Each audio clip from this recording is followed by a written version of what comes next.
আসসালামু আলাইকুম রহমতুল্লাহি বারাকাতুহু। মাশাআল্লাহ, এই অবস্থা।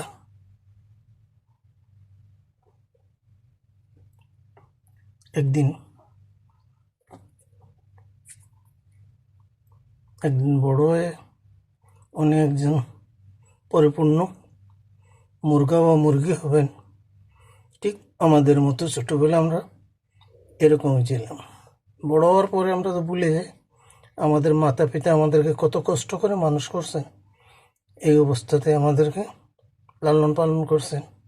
এই মুরগির বাচ্চাটা আমি কত যত্ন করে, এই ঠিক ওই দুইটারও একই অবস্থা ছিল, কিন্তু এটা আলহামদুলিল্লাহ এগুলা 2 দিন হয়েছে সুস্থ হয়ে গেছেন। এখন ডিম আরও 2টা রয়েছে, কোনো ফুটে নেই। এটার ভিতরে এখনো ই হয় নাই। তো এই অবস্থা, লাইট দিয়ে রাখছি, হিট দিয়ে রাখছি। মুরগির বাচ্চা সাইডটা, আরও সাইডটা আছে মুরগির নিচে, এই ডিমগুলো আর নিচে রাখতে চায় না। ওই হিসাবে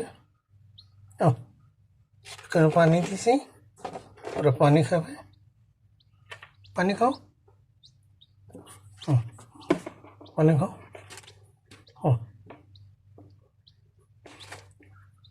2 দিন রাখার পরে লাইটে পরে নিয়ে আবার মুরগির নিচে দিয়ে দেবো। ওগুলো একটু, বাচ্চাগুলো একটু বড় হয়ে গেছে তো, আর এখনও ছোটো রয়েছে। খাও, পানি খাও, খাও পানি। ও, পানি খাও, পানি। খাও, পানি খাও। এই দুটো একই অবস্থা ছিল, এর মতো। তো ডিমগুলো আসলে মেঘ দিছিল আর মুরগির পা ভিজে ছিল, এর জন্য ডিমগুলো একটু ময়লা হয়ে গেছে। সমস্যা নাই, বাচ্চা তো বের হচ্ছে, আজকে বা কালকে বাইরে হয়ে যাবে ইনশাআল্লাহ।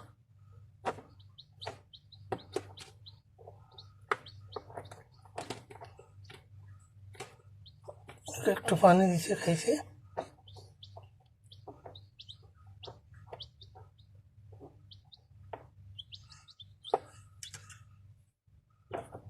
পানি দিচ্ছি, পানি খাচ্ছে।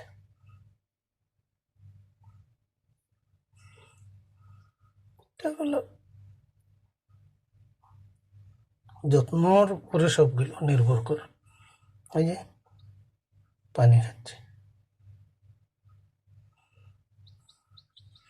বাইরে হয়ে যাবে। এখনো একটু কাঁচা রয়েছে, শুকানোর পরে বাচ্চাটা বের হয়ে যাবে। তো এই হইল অবস্থা। আল্লাহ হাফেজ।